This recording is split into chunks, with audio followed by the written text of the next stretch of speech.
What is up, fam? We are back. It is now entering we're not yet there, but we're coming up on the second hour of uh, today's episode. I want to make sure before I say this, nice, we're at 69 likes, but you know the drill. We don't start dropping sats until we get to 100. So for all of you guys who have not yet smashed the like button, please do so. If you're not a subscriber, you can't join us in the chat either. So make sure you smash that subscribe button and join the conversation on the side. We'll be taking questions from the chat as well, but we are now joined by Econoalchemist. Econoalchemist, how you doing today, man? I'm good. How you guys doing? Thanks for having Fantastic. me. We're awesome, man. Feeling well. Thanks for coming in. Yeah, definitely. Look, I got my pen. I got my notebook here somewhere. Oh, here it is.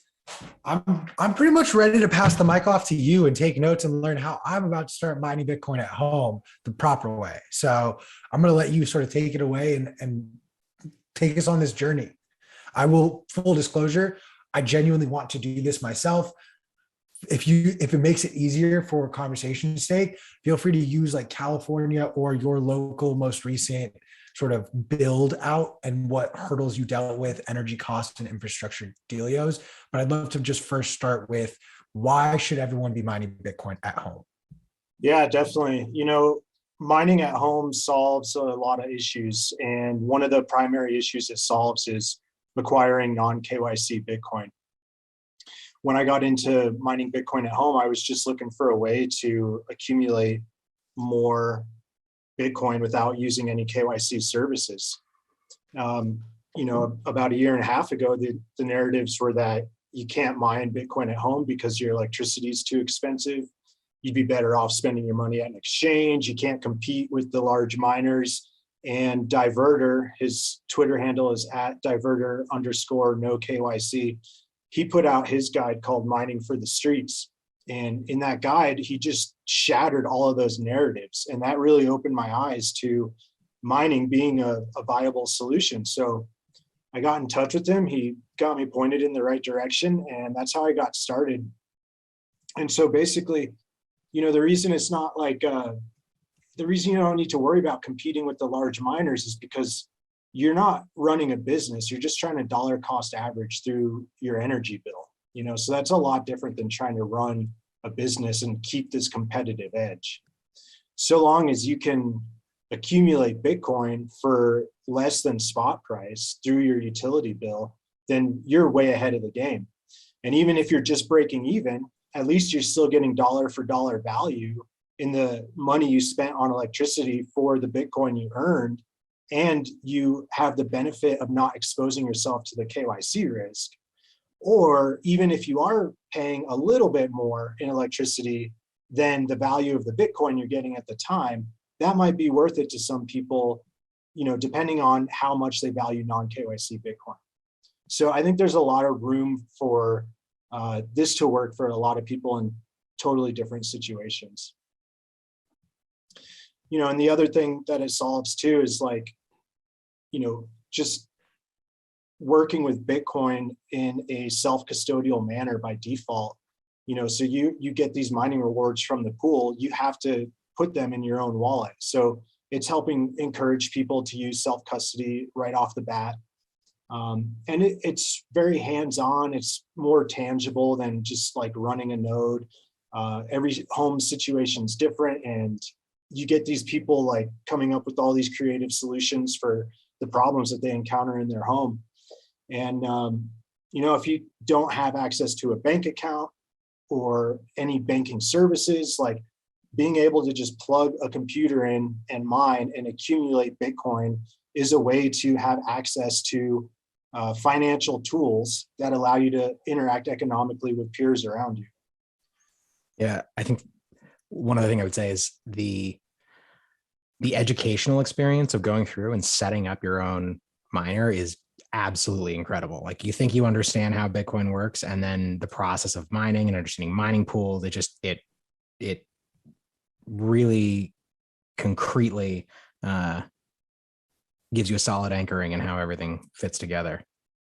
Yeah, definitely. For a long time when I was getting into Bitcoin and just getting started, mining was just kind of this black box operation that I just didn't understand. It was really mysterious. I kind of avoided it because of the perceived complexity. And then once I started getting into it and getting my hands on it, dude, it's actually like way easier than setting up a node from scratch, in my opinion. The technical side of it. You pretty much just copy a pool URL into the miner's configuration file and away you go. Now, dealing with some of the infrastructure stuff can be a little more complex, but depending on your do-it-yourself skills, like, I think a lot of people are finding this to be a really good solution for them. Yeah, I mean, I think in the Bitcoin 2022 panel that you were kind enough to join, the mining for the streets, you talked about setting your power lines on fire. Yep. It's good stuff. And I'm jealous. Yeah, dude. So definitely consult with a licensed electrician anytime you try like doing this stuff at home. Electrical is very dangerous. If you don't know what you're doing, you don't have any business in the electrical panel. Even someone like myself who, I have a lot of electrical experience. I'm not a certified electrician or licensed, but I do have a lot of working experience with electrical. And even with that, I still set the overhead lines outside my house on fire because I wasn't fully aware of the intricacies of that circuit. So you never know what's going to catch you off guard, and it's definitely best to consult with a licensed electrician.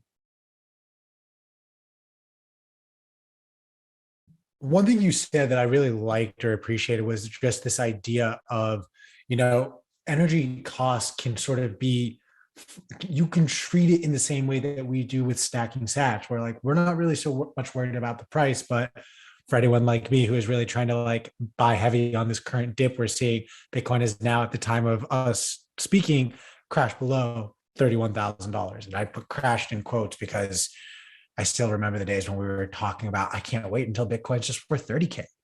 Right. So feel free to stack sats. I just threw some at Strike, not a sponsor, but Jack, feel free to throw us a sponsorship. Walk us a little bit through this psyche. I really like this analogy though, of like, hey, if you have the higher cost of energy, that's fine, because then you can start to dilute some of your stack with some KYC free Bitcoin or KYC free sats, and then you can still be stacking heavier. You can still have that KYC Bitcoin that you're maybe living off of or whatever you want to do with it, but you can use the cost of energy as that barometer of, hey, maybe right now is a good time to be doubly invested in mining, or hey, maybe right now is the time to be take our gas foot off the gas pedal. Jesus, it's a Monday. Sorry. Take our foot off the gas pedal. Break that dynamic down for us if you could. Yeah, I think it really comes down to the individual's unique situation again. Like, for myself, for example, like I'm living off of Bitcoin completely right now. I don't have a fiat job. It's been about 7 months since I was fired from my job. Congratulations. And thanks. Yeah. No, it was a very exciting time because they were coming down with vaccine mandates, and I wasn't going to cave in to their to the loss of my bodily autonomy. So I let them fire me. Please tell me that when you did that, it was like an epic, firing. Like I just imagine you bringing like one of your miners into the office, and then your boss like sitting you down and being like, "So we got to have a hard conversation." And you just flipping the switch and being like, "I can't hear you over how much Bitcoin I'm mining right now," and just being like, "Get out." I wish. No, it was actually pretty uneventful, man. I had worked there for 10 years and I knew the boss pretty well. And we had been trying to like work something out for about a month before he actually had to make the decision to fire me. So, we were both on the same page about it, but business is business and they had to let me go. So it was what it was. My wife and I sold that house, moved out to the country. So for the last 7 months, I've been trying to gear up my new Bitcoin miner setup in my shipping container. Taking a little bit longer than I wish it would, but back to the discussion about paying that energy bill. So, I'm getting a commercial service ran to the shipping container, and I'm going to have a really good rate. But right now, I'm running 2 miners on my residential meter, and that has a much higher rate.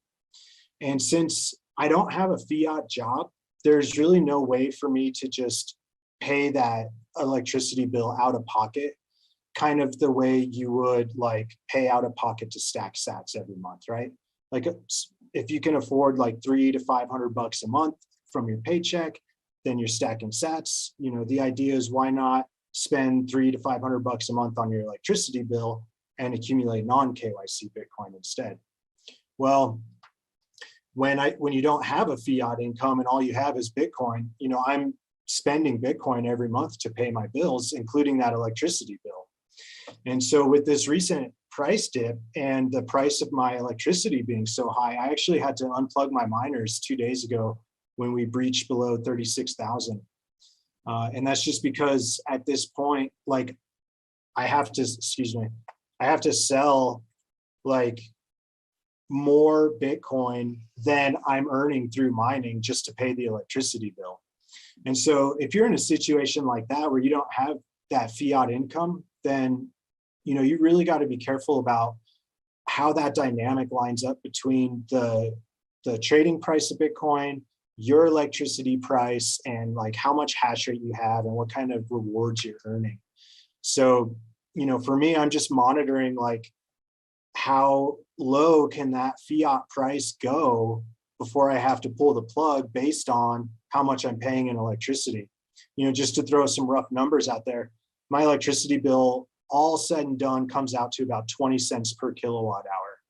And so with Bitcoin trading below 36,000, if I'm paying 20 cents a kilowatt hour and I'm running 2 miners for, you know, 6,600 watts together, that math just doesn't add up. But, you know, if your electricity price is low enough, like the US national average is 13 cents per kilowatt hour. And so that's still profitable for a lot of people, even with this price dip right now. And that's if you're selling Bitcoin to pay the electricity bill, you're still walking away with some good headroom there. And if you have a job that you're paying the electricity bill with out of pocket, then that's even better because then you can just hold all of that Bitcoin and you don't have to sell any of it to pay your electricity bill. Ain't that the dream? Yeah. So I'm trying to get this shipping container up as quickly as possible because my like all in rate when that's all said and done is going to be like 4 cents per kilowatt hour. All right. Definitely like break this down. Like obviously you are getting like a very specific system in place to generate energy and then make it cheaper. California, very lame answer to that is like set up solar panels because it's always sunny in Los Angeles. In other parts of the world, like you have different resources or different ways to do it. Have you found certain of these different energy sources to be better than others? Like, is it better if you can just purely come straight from the house? Is that energy source better than some sort of a generator or some sort of secondary or tertiary energy mining this Bitcoin miner? Yeah, you know, I think there's a couple different approaches here. So like supplementing your power with like a generator or solar panels, or maybe you live on a property that has water rights and you can stick a water wheel in there to generate some hydro. You know, supplementing your power usage can definitely help offset your power costs. So I think the idea there is that you're still plugged into the grid. It's just that you're generating enough energy to like make it so you only consume like a percentage of what you normally would from the grid, where the rest of that is coming from your alternative power source. The thing you got to be careful about there, though, I think, is like your upfront capital costs. So if you don't have a solar panel array installed already, well, you might have to spend $20,000, $50,000 to get that installed. So then you got to ask yourself, well, if I'm going to spend $50,000 to get this solar panel system installed, like how much is that going to offset my bill? Is it going to cover the miner completely? Or am I still going to be depleting all that solar power and then, you know, still dipping into the grid power a little bit? And then you also want to ask yourself, like, all right, how long could I run my miner just paying the straight grid power with $50,000 or whatever that capital expense is? You know, if you can run your miner for 7 years with $50,000, maybe it's a better idea just to pay the on-grid electricity than to spend $50,000 on a solar panel system. So, you know, I would just think about your capital expenses. But really, what I've found is that one of the best things you can do is actually like start digging into these tariffs and rate schedules that all the utility companies provide. And so this is kind of like a not so well-known secret. These utility companies don't advertise that they actually offer a variety of different rate schedules, and they have these different tariffs spelled out in their documentation. When you sign up with your utility company, they'll usually just put you on the default like residential rate. Well, if you go on their website and search for rate schedule or tariff, you'll find these really long, like 300-page documents. And in there, you're going to see that they actually have like different rate schedules spelled out for like every imaginable power consumption situation you might find yourself in. And so what I did here, like with my setup, I'm not using any alternative power generation source. What I did was I went on my utility company's website and I found their tariffs, and I combed through that until I found like the absolute best rate. And then I kind of designed my system from that point backwards. And I said, okay, what do I have to do to make my electrical system qualify for this rate designation with the utility company? And so once I knew that, then I was able to like call the electricians and say, look, I need this kind of meter, I need these kinds of panels, I need, I'm trying to get this kind of service installed. And then I was able to call the utility company and tell them, all right, I need a 400 amp service, I'm going to have it ran to 1 meter, I'm going to have these kinds of panels, and then I want to try and get on this commercial rate. And being equipped with that information that I found in the tariffs really made it possible for me to have those informed discussions with the electricians and the utility company and like get everybody to work together to make this match that rate that is like, it's like finding a unicorn, really. That's such good advice. I love that, like arbitraging the various schemes that the power company has set up to incentivize various power usage patterns. Exactly. Yeah. Because basically they have like a threshold, and it's like, if you have one metering point that's not your main residence, so it's on like a barn or an outbuilding, or in my case, a shipping container, and you can provide at least a 50 kilowatt load, then you qualify for this rate designation. And so, that's kind of how it spells out at a high level. So I basically just took that information and made sure my system was going to like check all of those boxes.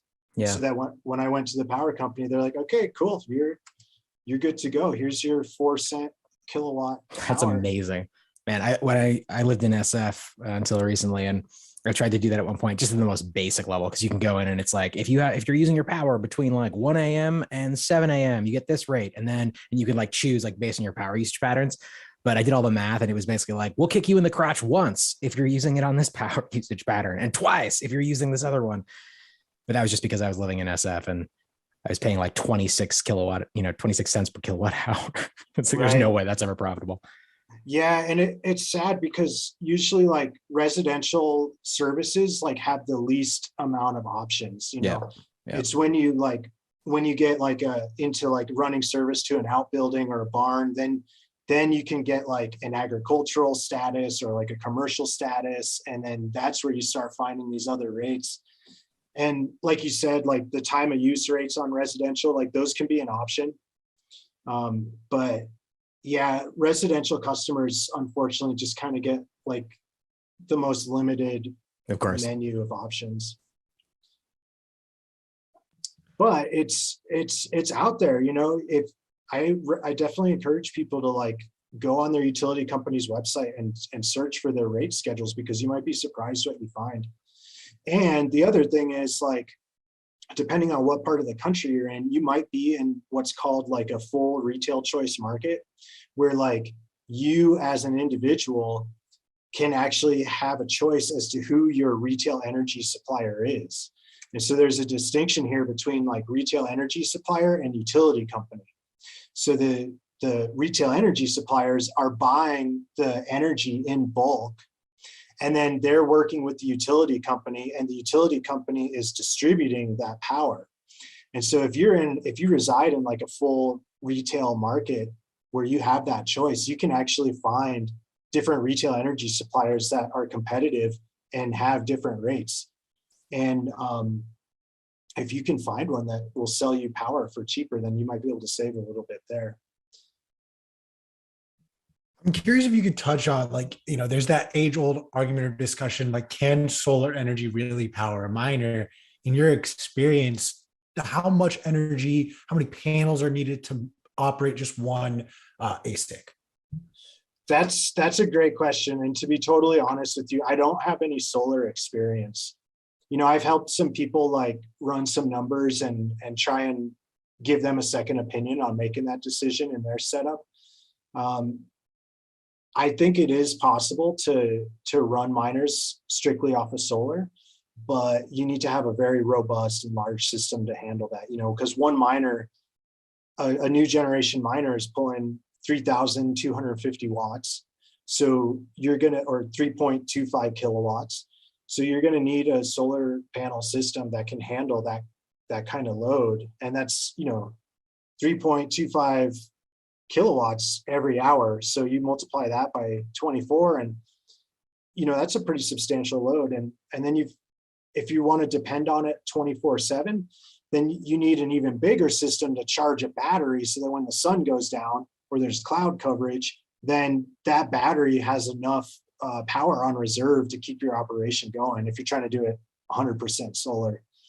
And so, then we get back into like the capital expense decision, like how much am I going to have to spend on the battery? How many more panels am I going to need? It can add up to be quite a bit.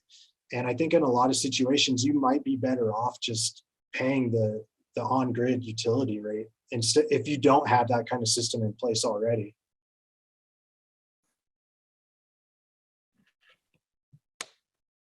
Sorry, I'm playing Jenga with all the different pieces over here. So bear with me on some of these longer pauses. I want to also present one other question that it's not energy related. This is from our chat box from earlier, but can you describe, I'm just going to actually read this because I don't think I can paraphrase this. Can you just break down what is going on computationally when a Bitcoin is actually mined? Sure, yeah, I'll try my best. And just to caveat this, I'm not a developer. I don't know how to write code. I don't have a computer science background, but I'll try to explain it the best I understand it. So you have the mempool. It's full of transactions that are trying to get included in the block. And then you have these mining pools that are looking to the mempool, and they're taking a bunch of those transactions, and most of them are organizing them by which transactions are paying the highest fee in the transaction fee, the miner's fee. So they'll stack up a block and they'll say, okay, this is the block of transactions that we want to mine. And then they have like a block header on top of that. And that header is just a little bit of information. And so what they can do is they can just take that header information and they can distribute that to all the miners in their pool. And so they're just giving them a little bit of data. They don't have to give them all the transactions that are included in the header. They just give them that basic header information.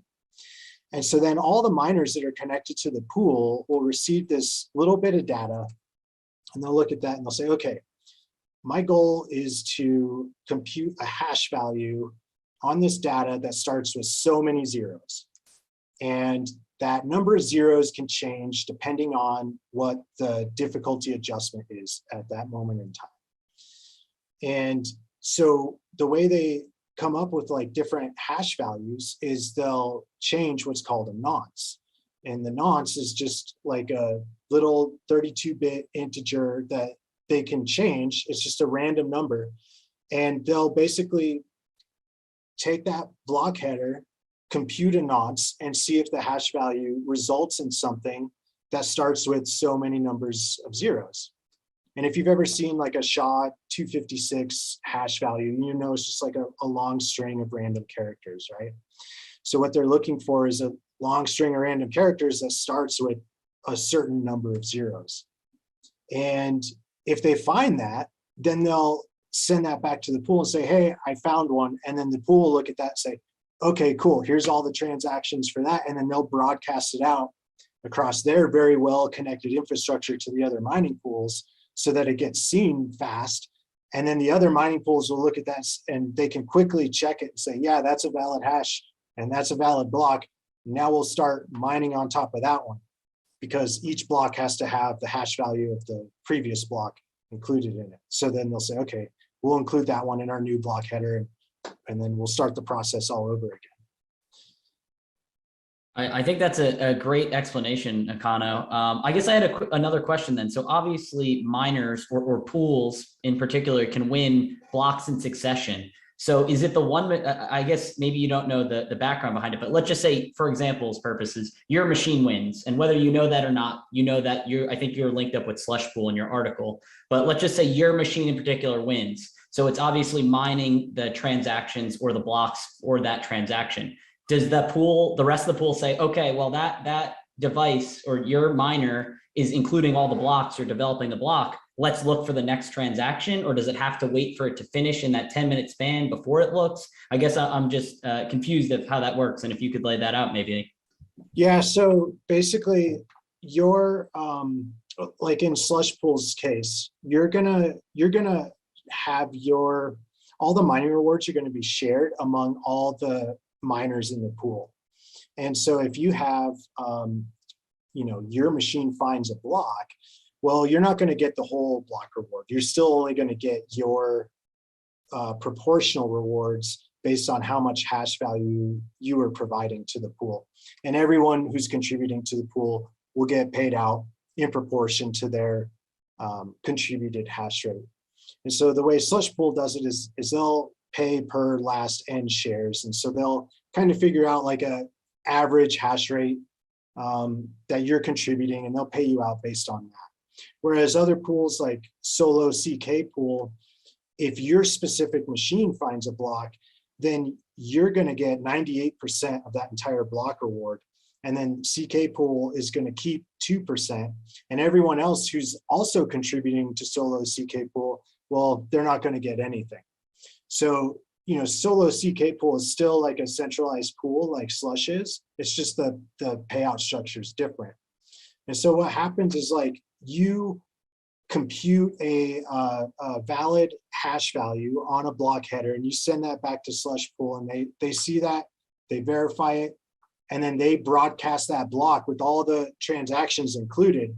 Because remember, like your miner probably hasn't seen any of the transactions. Your miner is just getting that block header from Slush Pool and trying to compute that amounts on it. And so you send that valid hash value back to Slush. They look at it, they say, yeah, that's good. They put all the transactions in that block and they broadcast that out to the rest of the pools.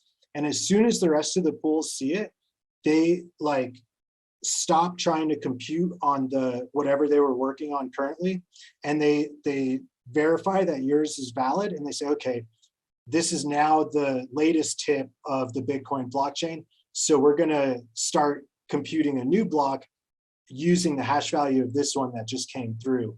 And then they'll like try to extend the chain based off of that most recent valid block. Thanks. That's a lot of help. Q or P, do you have any questions? Q is gesturing frantically as he tries to get his Jenga tower not to collapse. Let me tell you, man, the limited number of ports on my MacBook Air, like Apple, you guys are assholes. That's all I'm gonna say about that. Bro, we got to get you a better computer. Nick Beard. Anyways, though, so I want to make sure we've really established like the energy need before we continue to dive down sort of step by step. Econoalchemist, is there anything else? I loved the tip about like, I'm literally going now, my dad and I are going to comb through our energy provider and see how we can like readjust that. Are there any other sort of tips and tricks that you have found in your experience that help elevate your home mining operation as far as an energy setup is concerned? Yeah, I mean, I would say just make sure you're like double checking your math and you're, having a second set of eyes help you design your infrastructure. a lot of times people are going to have to install like new electrical circuits in their home to do this. So you want to work with a licensed electrician to do that. And, you know, there's plenty of good resources like on Telegram. There's the Home Mining Wizards channel, and I'm in there. There's like 2,400 home miners in there, and everyone in there is super helpful and willing to share their experience and give you a second opinion on things if you want. So if you do need to install a circuit, I would just make sure you're getting a second opinion, you're getting some help from a licensed electrician. And I would also like caution people to be careful about like who they're telling that they're going to be mining Bitcoin at home. You just never really know like how people are going to react to it, especially like with the utility company. I've heard of a couple people who were just being completely honest with their utility company, and they said, yeah, I'd like to get a new service ran.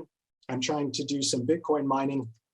And the utility company got really like standoffish at that point and kind of lost interest in helping them.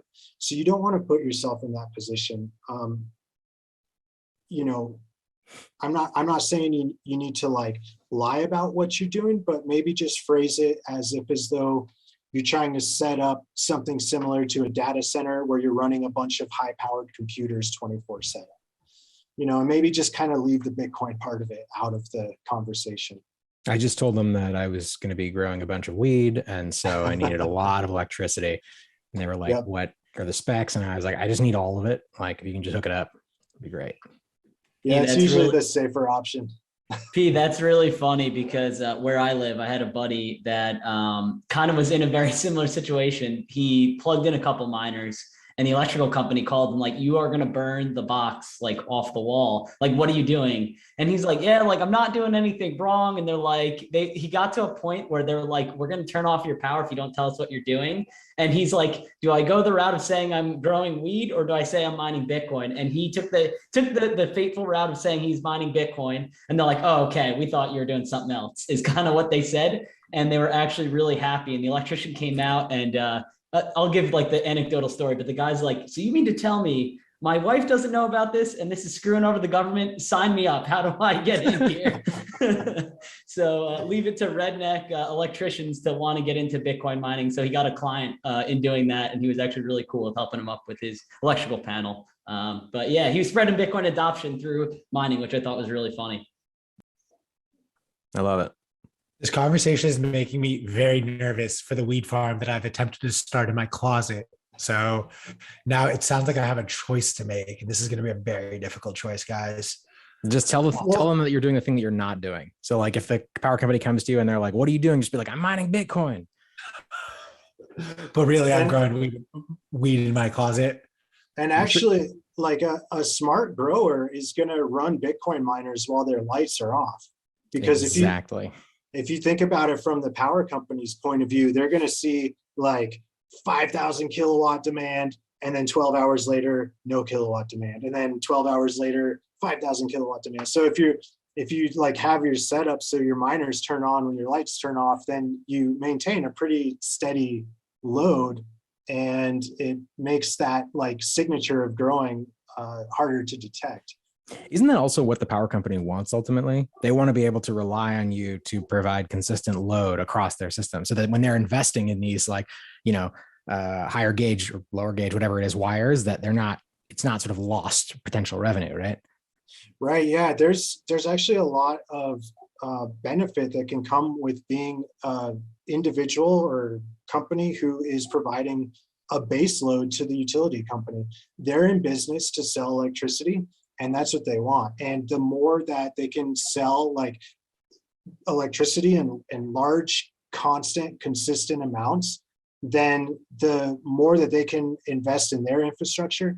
Like where I'm located, the kind of market I'm in is called like a monopoly market, where the utility company owns the power generation assets, the bulk transmission assets, the substations, the local distribution network. They own they're vertically integrated. They own the whole stack.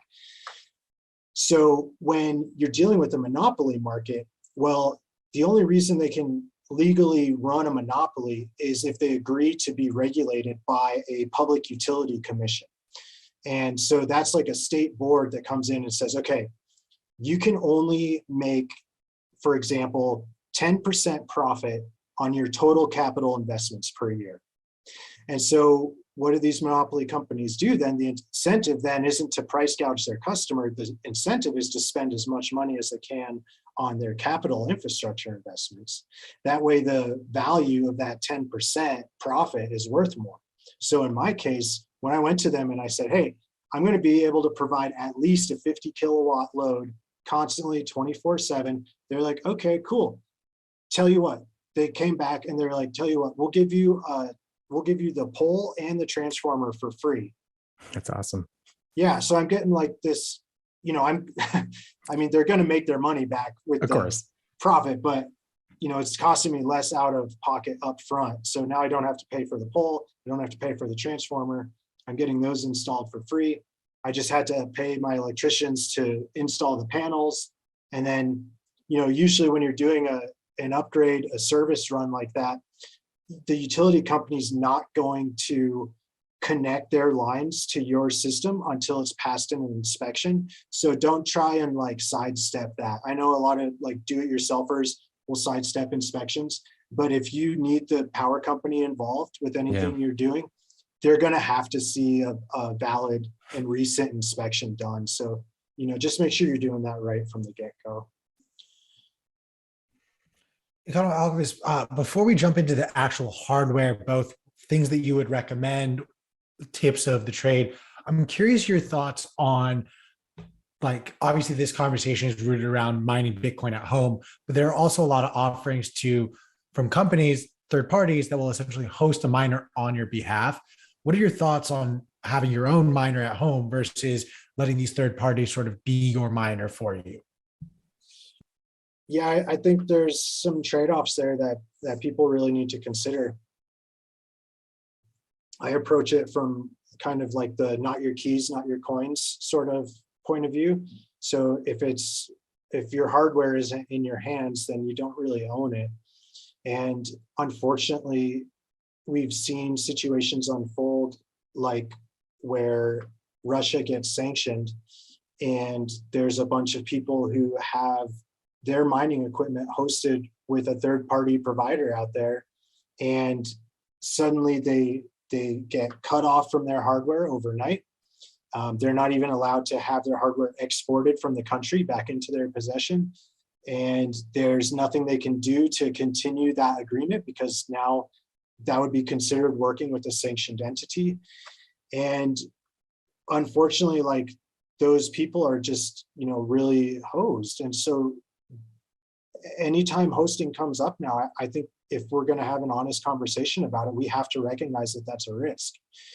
And up until recently, I think people who spoke about hosting risks talked about those sort of situations as in the hypothetical sense, but now we have like a matter of fact instance to look back on and say, no, this happened. You can no longer brush off that threat as being hypothetical. You have to recognize that this is a valid risk, and you have to like include that risk into your assessment as to whether or not hosting is going to be an answer for you. I empathize with people who don't want to deal with the heat and the noise in their homes because it is a lot to deal with. This is industrial grade equipment, 150 degrees Fahrenheit at the output, 85 decibels from the fans.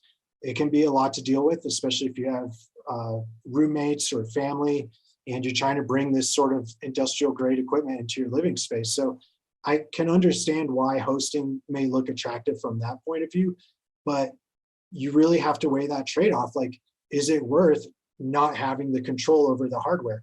And you have to ask yourself, what happens when you spend $10,000 on a piece of mining equipment and then you lose access to that and you no longer have the ability to make decisions about what happens to that? Those risks also exist just based on the jurisdiction you live in. Like we witnessed last year, right around now, China just outright banned mining. We're witnessing New York State attack miners, but it could just as easily, with the stroke of a pen, be an attack on home miners.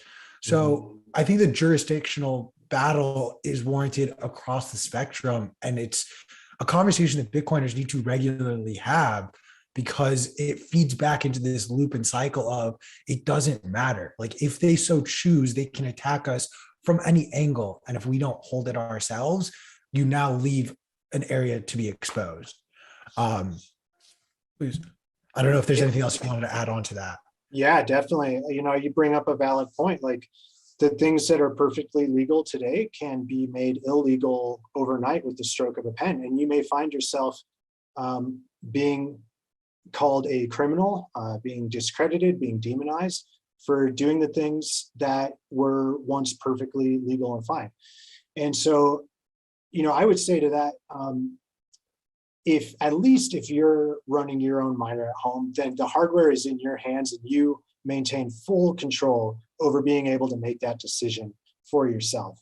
The choice is yours. Whereas if you're hosting with someone else and some law changes overnight, well, then the decision's no longer yours to make. It's that trusted third party who has to come in and say, well, we're sending your miner back to you, or we're liquidating your miner because it's in a sanctioned zone, or you know, whatever the situation is. So I think home miners really should make considerations and, you know, hope for the best, but plan for the worst. So if you want to mine at home, why not start by making like privacy best practice decisions from the get-go? Mine using a VPN. Use a burner account for your mining pool setup. You know, don't tell your electrician that you're going to be mining Bitcoin at home. Don't tell your neighbors you're going to mine at home. Try to like attenuate the noise as best that you can, and use those solutions that others have provided and documented.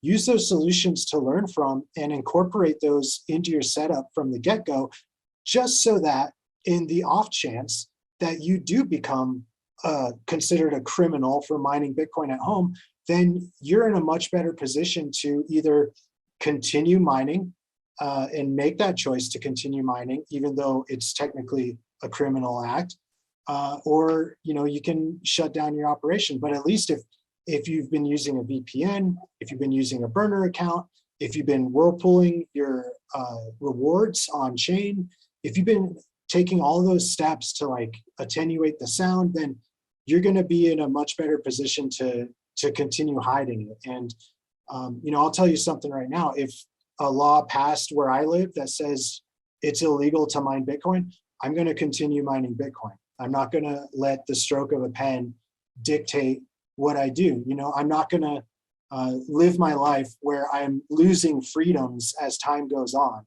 I have this freedom now, and I'm going to do everything within my power to defensively guard that freedom and make sure that I have it tomorrow, regardless of what the laws say.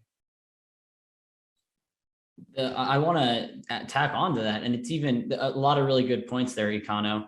But even to that, like, look what happened in Canada, and I know a couple people touched on it, but like the stroke of the pen, it wasn't like legal and then illegal. It was, you know, legal up to this point, and then we're going to retroactively like harm people that did it in the past. Like it was legal, and I still to this day don't know how the lawyers are. I know they pulled the Emergency Act and they did all that, but basically to say like something that was legal, it's normally starting on this date or this time, it's now illegal. But they were like retroactively were banning people, shutting off bank accounts. Like it was even worse. And so I just think it goes to the point, like the state hates you. I know we always say that, but it's so true that like they will do things that are normal people would say that's insane or insanity. And like, how could they do that? And that's a really good question. I don't have the answer for that, but it's just to your point, like you want to use privacy best practices and kind of advocate for yourself in that way.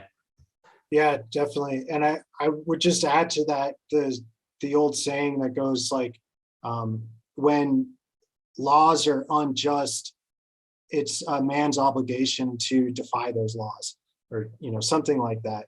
So, you know, don't live your life in a way where you wind up losing your freedoms as time goes on. Like draw that line and defensively guard it. You know, the tools are out there for individuals to maintain their freedoms, and people have to start using the tools and defensively guarding the freedoms that they value if they want to be able to continue to live their lives the way they want to live them.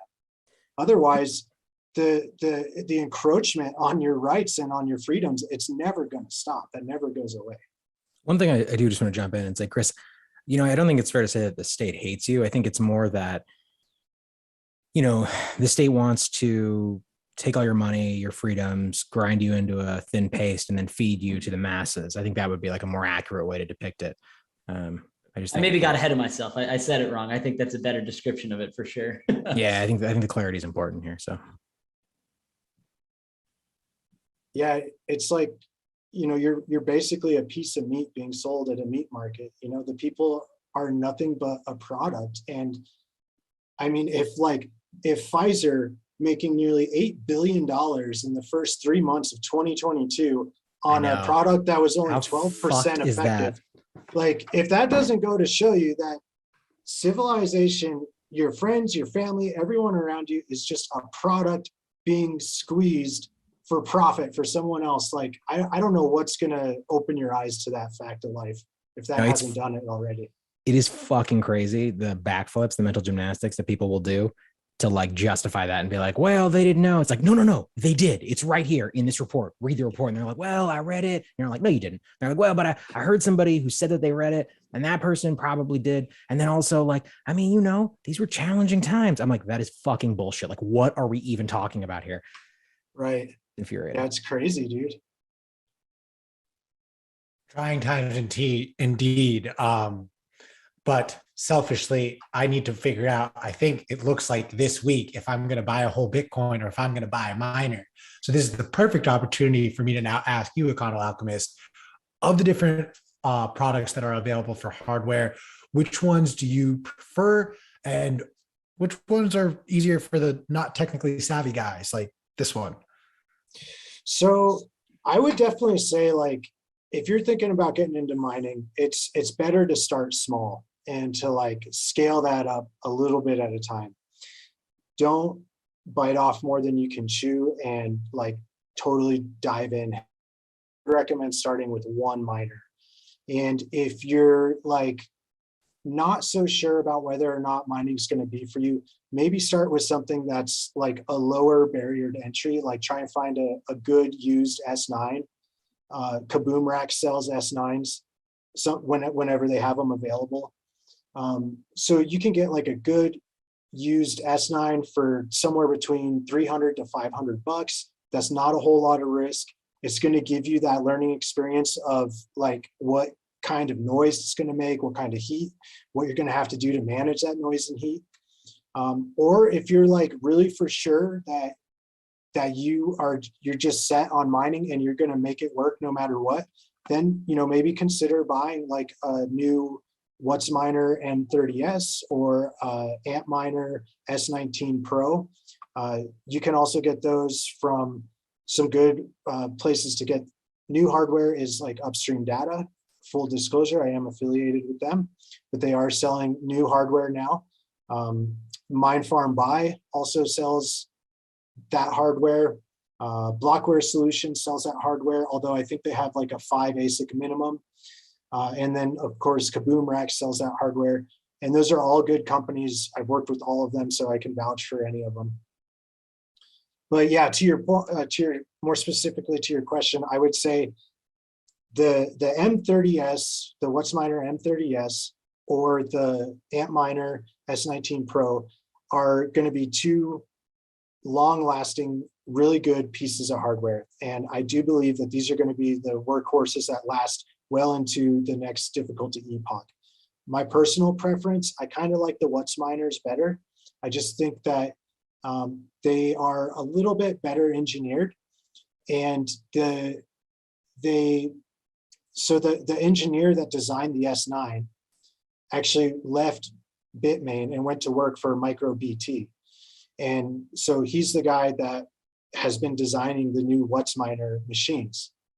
And what have we learned about the S9 is that it's going on 6 years old. It's still holding up a large percentage of the Bitcoin network. And a lot of them, as many as like 3 million S9s are still hashing profitably today. And I think that they're just a real testament to that kind of engineering. And so that guy that was in charge of that engineering project is now making the new What's miners. So I think that those are really going to be the next generation's workhorse. And if you want to invest in a piece of hardware that's going to last a long time, that doesn't require a whole lot of maintenance, I would go with the What's miner. I think the good thing right now is that you really can't make a bad choice between like the What's miner or the Ant miner. I think you're going to get a great piece of hardware no matter what you decide. I love that, and I'm forever grateful for that breakdown. I want to like get a sense from you, because Chris, you were the one who kind of brought this up, that some of the like one Ant miner now, the hash rate it can contribute to the network is the total hash rate from like years ago. And holy shit, Alex. Oh, okay. I was like, Alex, did you just really breaking news, President Bukele just bought 500 Bitcoins, because you know what he does, he buys the dip. Also a solid FU to the IMF, but figured we should share that live. Anyways, back to me mumbling around, jumbling for the actual question that I want to ask you. So the miners today have so much hashing power compared to what the total hash rate was years ago. You brought up two great examples of miners that you think will stand the test of time. What are you looking for as far as like hash rate and for the sake of longevity? And does it matter over the course of a long-term horizon? Like I'm talking generations, not just like a couple of years for a get rich quick sort of situation. Yeah, that's a great question. And I guess I should, start with mining is not a get rich quick scheme. If that's kind of where your mind's at, and I'm not saying you specifically, but you in general, if that's where your mind is at, mining probably isn't going to give you that sort of outcome. It's more of a long game. You're taking a lot of money. A new generation miner, like the What's miner M30S, for example, 110 terahash version of that right now is going to run you about $8,300 in US dollars. So, that's a significant chunk of money. And there's probably other things you could do with that money to get rich quick, but I don't think mining is going to be one of them.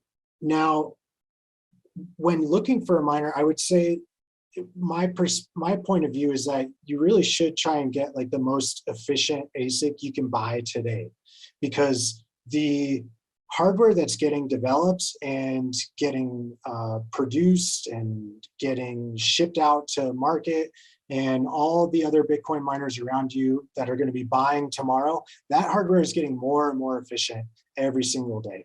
So you want to try and get the most efficient hardware that you can get today for your money.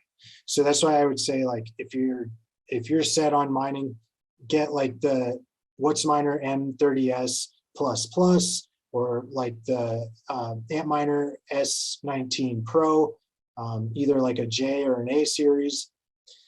Try and get the most efficient miner you can, because the network difficulty is just going to keep increasing. We just came off of, like, I think the last difficulty adjustment was, if I recall, like around 5%. It looks like the one we're heading into in a couple of days is going to be like another 5%.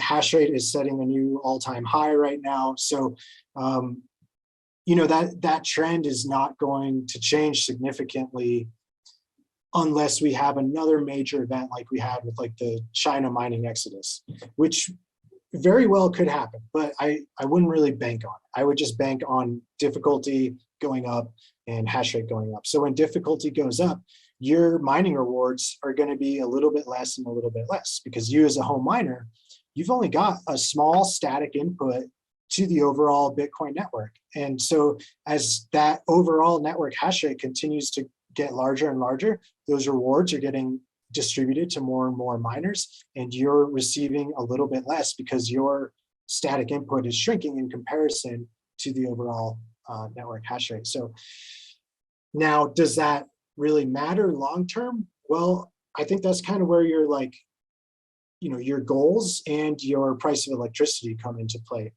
So, if your goals are just to like dollar cost average through your utility bill, and because you value no KYC Bitcoin, then it may not matter to you as much if your rewards get a little bit less over time. And if you have a relatively low electricity rate, then that's probably going to matter less to you even more, because if you're paying, say, 5 cents per kilowatt hour, then like difficulty could double or triple before you're like at that point where you're just getting dollar for dollar value for money spent on electricity versus Bitcoin earned in mining rewards. So, just kind of think about like, if you're paying a lot for electricity, then yeah, it's probably going to matter to you a lot more, because you're going to be in a position sooner to be unprofitable, and you may not want to be in that position. So, just think about what your electricity costs are, what your goals are. But yeah, I would say to most people that is going to make a difference. So forgive the ignorance of this question, but we've now talked, setting up your energy and having all those ducks in a row. We've talked what miners that you would recommend based on what your personal needs are. What comes next? Is there anything else other than obviously setting up the actual like software integration with your computer setup at home? But what other steps have just I missed or that we haven't gotten a chance to divulge here? I think there's a couple of privacy considerations that are important. When we're dealing with mining at home, we're really talking about like three distinct areas. You've got your physical footprint. So that's going to be, what kind of noise can your neighbors hear? If you're running something like a black box in your yard, can people see that from the street, or can your neighbors see that? What are you doing with that heat signature? If you're in really close proximity to your neighbors, then, that might be something that they can detect. So you want to think about like physically, what can be seen, what can be heard, and how are you going to manage that to keep it discreet, right?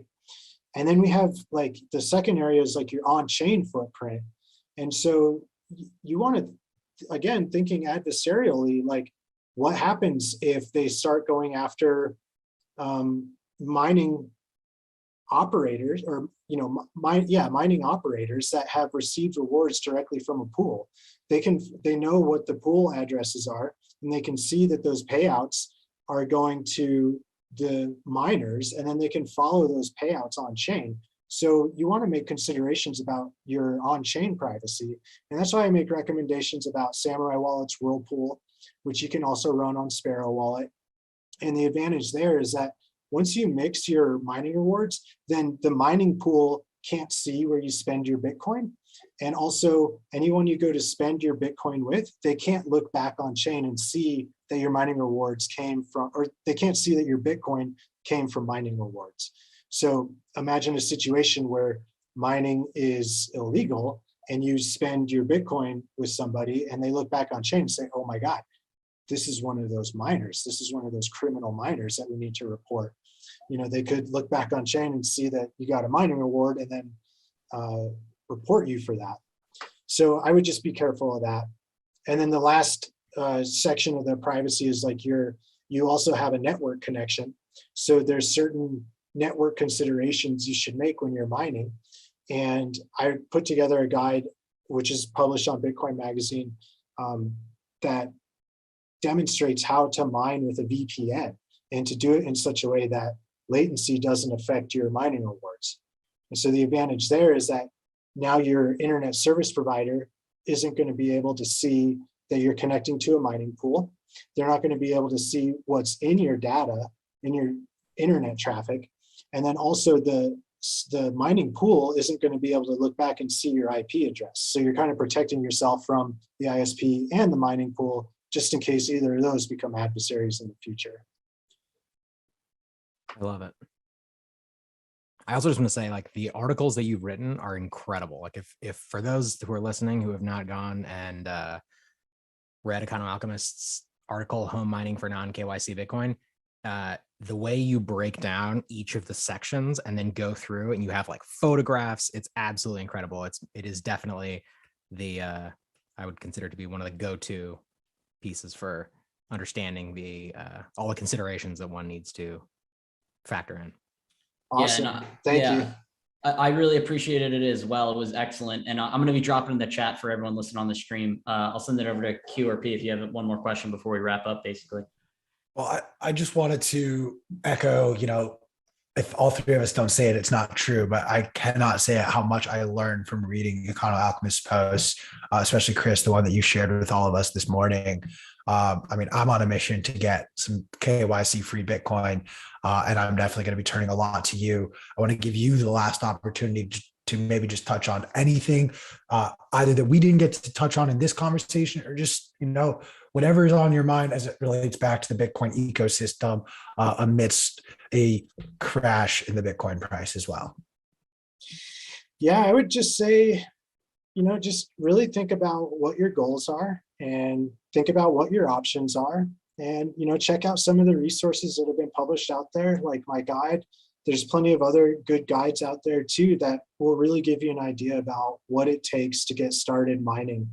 And if you've got any questions, jump in a Telegram group like the Home Mining Wizards Telegram channel. Find a good distributor like Upstream Data or Mine Farm Buy or Kaboom Racks, and just get in touch with people that are doing it, and check out all the great content on Twitter and Telegram that people are producing to just really kind of start learning about what it takes, and if that's a choice that makes sense for you. And the other thing I would consider too is think about what kind of risks you're taking using KYC services, and factor that into your decision as well. Awesome. Econoalchemist, I cannot thank you enough. We will definitely be bothering you sooner rather than later to come back and continue this conversation around mining at home. Obviously, if you're not following him, give him a follow on Twitter. Where can our audience, what's your Twitter handle? Where can they keep up to date with you? For sure. Yeah. My Twitter handle's @Econoalchemist. And I've got a blog. I'm actually kind of migrating all my content right now, so I'll give you two. One is econoalchemist.com. And then I've got some other content at econoalchemist.github.io. So you can find some other info there as well. Another thing that I just want to throw out there is Econoalchemist, thank you so much for joining us on the stage at Bitcoin 2022. For listeners, if you haven't watched the home mining Bitcoin panel that Econoalchemist participated in, you should go watch that as well. It does a really good job with Odell of covering at a higher level, I would say, than definitely than the article that we just mentioned, but it's a really good job of covering a lot of the issues involved and some of the broader things to consider. Oh, and on that note, on Wednesday, the day after tomorrow, I'll be in Nashville for the Bitcoin meetup. So I'll be there with Odell and Ronan Miner and Denver Bitcoin doing a home mining panel. So if anyone's in the area, come say what's up. Can't wait to see you. Cool. One last thing, just because, P, you to the show, Econoalchemist, it's been awesome having you as a guest that I hope will return. Chris and I like to do a thing, and full disclosure, this is going to lead to some KYC Bitcoin. So I can understand if you bow out of this, but we love to do an impromptu stack some stats in the middle of an episode from time to time. So I have my Strike app open. Shout out Papa Jack. Feel free to sponsor the show. You're not yet a sponsor, but one day. And I'm going to smash by just, quick $100 of fiat. If anyone feels like joining me, let's go through. Yeah. Boom. 100%. Smash that by, stack some sats. We got some sats on state. Oh, too many S noises for me to continue that, but it's on sale. Just buy some Bitcoin, guys. Don't worry about the price so much. And as always, stay humble while we do this. No one likes an asshole. We're going to cut to a quick commercial break, though, and we're going to be joined by market analyst Sam Rule to really break down what is going on with the Bitcoin price action. You're not going to want to miss that. Stick around through the commercial break. And as always, use promo code FOMO and get 10% off anything in the Bitcoin Magazine store.